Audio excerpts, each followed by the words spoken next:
Ganesha tutorials YouTube ಚಾನೆಲ್ಗೆ ಸ್ವಾಗತ. ಈ ಚಾನೆಲ್ ಅನ್ನು ನೀವು ಮೊದಲ ಬಾರಿಗೆ ನೋಡುತ್ತಿದ್ದರೆ ಸಬ್ಸ್ಕ್ರೈಬ್ ಮಾಡಿ ಹಾಗೂ ಬೆಲ್ ಐಕಾನ್ ಅನ್ನು ಪ್ರೆಸ್ ಮಾಡಿ. मेरे प्यारे बच्चों, आज मैं 8वीं कक्षा का पाठ पढ़ा रही हूँ. पाठ 5 महात्मा गांधी. संकलित. बच्चे महात्मा गांधी जी के स्वभाव के बारे में जानते हैं. ಮಕ್ಕಳೆಲ್ಲರೂ ಮಹಾತ್ಮ ಗಾಂಧೀಜಿಯವರ ಸ್ವಭಾವದ ಬಗ್ಗೆಯನ್ನು ತಿಳ್ಕೊಳ್ತಾರೆ. सत्य अहिंसा धर्म के दृढ़ निश्चय करते की ಪ್ರೇರಣಾ ಪಾತೆ ಹೇ. ಅಷ್ಟೇ ಅಲ್ಲದೆ ಸತ್ಯದ ದಾರಿಯಲ್ಲಿ ನಡೆಯಬೇಕು, ಅಹಿಂಸೆಯನ್ನು ಮಾಡಬಾರ್ದು, ಧರ್ಮದ ದಾರಿಯನ್ನು ಪಾಲಿಸಬೇಕು ಅನ್ನೋದ್ರ ಬಗ್ಗೆ ಇಲ್ಲಿ ಪ್ರೇರಣೆಯನ್ನು ನೀಡಿದ್ದಾರೆ. अच्छा बच्चों, सब ध्यान से देखो. अब ಮಹಾತ್ಮ ಗಾಂಧಿ ಮಹಾನ್ ಪುರುಷ थे. ಮಹಾತ್ಮ ಗಾಂಧೀಜಿಯವರು ಮಹಾನ್ ಪುರುಷರಾಗಿದ್ದರು. ಸಾರೇ ದೇಶನೇ ಉನ್ನೇ ರಾಷ್ಟ್ರಪಿತ ಮಾನ. ಇಡೀ ಜಗತ್ತು ಅವರನ್ನು ರಾಷ್ಟ್ರಪಿತನನ್ನಾಗಿ ನೋಡಿದ್ರು. ಉನ್ಕೆ ಪ್ರಯತ್ನ ಸೆ ಭಾರತ್ ಆಜಾದ್ ಹುವಾ. ಅವರ ಪ್ರಯತ್ನದಿಂದ ಭಾರತಕ್ಕೆ ಬಿಡುಗಡೆ ಆಯಿತು. ವೇ ಸತ್ಯ ಔರ್ ತ್ಯಾಗ ತಪಸ್ಯ ಕಿ ಮೂರ್ತಿ थे. ಅವರು ತ್ಯಾಗ ಮತ್ತು ತಪಸ್ಸಿನ ಮೂರ್ತಿಯಾಗಿದ್ದರು. ಧರ್ಮ ಉನ್ಕೆ ಪ್ರಾಣತ ಅವ್ರ ಸತ್ಯ ಉನ್ಕಿ ಆತ್ಮ. ಧರ್ಮ ಅನ್ನೋದು ಅವರ ಪ್ರಾಣ ಆಗಿತ್ತು, ಸತ್ಯ ಅನ್ನೋದು ಅವರ ಆತ್ಮ ಆಗಿತ್ತು.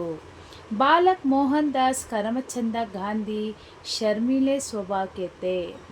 ಬಾಲಕ ಮೋಹನದಾಸ ಕರಮಚಂದ ಗಾಂಧಿಯವರು ನಾಚಿಕೆ ಸ್ವಭಾವದವರಾಗಿದ್ದರು. ठीक समय पर स्कूल जाते और घंटी बजते ही घर चलते. ಸರಿಯಾದ ಸಮಯಕ್ಕೆ ಶಾಲೆಗೆ ಹೋಗ್ತಾ ಇದ್ರು, ಬೆಲ್ಲಾಗಿದ ತಕ್ಷಣ ಅವರು ಮನೆಗೆ ವಾಪಸ್ಸು ಬರ್ತಾಯಿದ್ರು. ಉನ್ನೆ ಕಾಮ್ ಸೆ ಕಾಮ್ತ. ಅವ್ರು ಯಾವಾಗಲೂ ಕೆಲಸದಲ್ಲಿ ತೊಡಗಿರ್ತಿದ್ರು. ಕಭಿ ಉನ್ಹೋನೆ ಕಿಸಿ ಕೋ ನಹಿ ಸತಾಯ. ಯಾವಾಗಲೂ ಸಹ ಅವರು ಬೇರೆಯವರಿಗೆ ತೊಂದರೆಯನ್ನು ಕೊಟ್ಟಿಲ್ಲ. ಕಭಿ ಝೂಟ್ ನಹಿ ಬೋಲೆ. ಯಾವತ್ತೂ ಸುಳ್ಳು ಸಹ ಹೇಳಿಲ್ಲ. एक दिन की बात है, ಶಿಕ್ಷಾ ವಿಭಾಗ के अधिकारी स्कूल के निरीक्षण के लिए आए. ಒಂದು ದಿನದ ಮಾತು, ಶಿಕ್ಷಣ ವಿಭಾಗದ ಅಧಿಕಾರಿಗಳು ಶಾಲೆಯ ನಿರೀಕ್ಷಣಕ್ಕಾಗಿ ಬಂದರು. ಉನ್ಹೋನೆ ಅಂಗ್ರೇಜಿ ಕೆ 5 ಶಬ್ದ ಲಿಖ್ವಾಯೆ. ಅವರೇನು ಮಾಡಿದ್ರು, ಇಂಗ್ಲೀಷಿನಲ್ಲಿ 5 ಪದಗಳನ್ನು ಹೇಳಿದ್ರು. ಉನ್ಮೆ ಏಕ ಶಬ್ದ ತಾ ಕೆಟಲ್. ಅದರಲ್ಲಿ ಒಂದು ಶಬ್ದ ಆಗಿತ್ತು ಕೆಟಲ್. ಬಾಲಕ್ ಗಾಂಧಿನೇ ಇನ್ಕೆ ಇಚ್ಛೆ ಗಲತ್ ಲಿಖೆ. ಮಹಾತ್ಮ ಗಾಂಧೀಜಿಯವರು ಏನು ಮಾಡಿದ್ರು ಅಂದರೆ ಈ ಪದವನ್ನು ತಪ್ಪಾಗಿ ಬರೆದ್ರು. ಅಧ್ಯಾಪಕನೇ ಇಶಾರೆ ಸೆ ಸಮಜಾಯ. ಶಿಕ್ಷಕರು ಏನು ಮಾಡಿದ್ರು, ಅವನ ಕಡೆ ಗಮನ ಕೊಟ್ಬಿಟ್ಟು ಅದು ತಪ್ಪನ್ನು ಬರೆದಿರೋದನ್ನು ಸರಿಯಾಗಿ ಬರೆಯೋದಕ್ಕೆ ಹೇಳಿದ್ರು. ದೂಸರೆ ಲಡ್ಕೆ ಕೆ ಇಜ್ಜೆ ದೇಕರ್ ಟೀ ಕರ್ಲೋ. ಪಕ್ಕದಲ್ಲಿ ಇರುವ ಹುಡುಗ ಸರಿಯಾಗಿ ಬರೆದಿದ್ದಾನೆ, ಅದನ್ನು ನೋಡಿಕೊಂಡು ನೀನು ತಿದ್ದುಕೋ ಅಂತ ಹೇಳಿದರು. ಕಿಂತು ಗಾಂಧಿನೇ ಏಸಾ ನಹಿ ಕಿಯಾ. ಆದರೆ ಗಾಂಧೀಜಿಯವರು ಆ ಥರ ಮಾಡಲಿಲ್ಲ. ಇಚ್ಛೆ ಕಿ ಗಲ್ತಿ ಕೆ ಕಾರಣ ಮೋಹನ್ ಕೋ ಬುದ್ಧು ಮಾನಾ ಗಯಾ. ಆ ಥರ ಕೆಲಸ ಮಾಡಲಿದ್ದಕ್ಕೆ ಅವನನ್ನು ಪೆದ್ದ ಅಂತ ಹೇಳಿದ್ರು.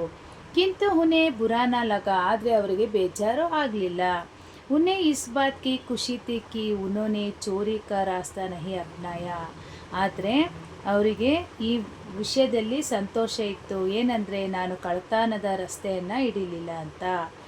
ಉನ್ಕಿ ಸತ್ಯಪ್ರಿಯತಾ ಯಹಿ ಸೆ ಶುರು ಹುಯಿ. ಅವತ್ತಿಂದ ಅವರು ಸತ್ಯವನ್ನು ಪಾಲನೆ ಮಾಡೋದಕ್ಕೆ ಶುರು ಮಾಡಿದ್ರು. ಜಿಸ್ನೆ ಉನ್ಹೇ ಆಗೆ ಮಹಾತ್ಮ ಬನಾಯ. ಮುಂದೆ ಅವರು ಮಹಾತ್ಮರಾಗಿ ದಾರಿಯನ್ನು ತೋರ್ತು. अच्छा बच्चों, अगले का पार्ट 2 वीडियो में डालती हूँ. ध्यान से देखकर पढ़ लेना. इसका नोट्स बायो लिंक में अपलोड करती हूँ, देकर पढ़ लेना. ಲೈಕ್ ಮಾಡಿ, ಶೇರ್ ಮಾಡಿ, ಸಬ್ಸ್ಕ್ರೈಬ್ ಮಾಡಿ. ಡೌಟ್ಸ್ ಇದ್ದರೆ ಕಮೆಂಟ್ ಮಾಡಿ. Thank you.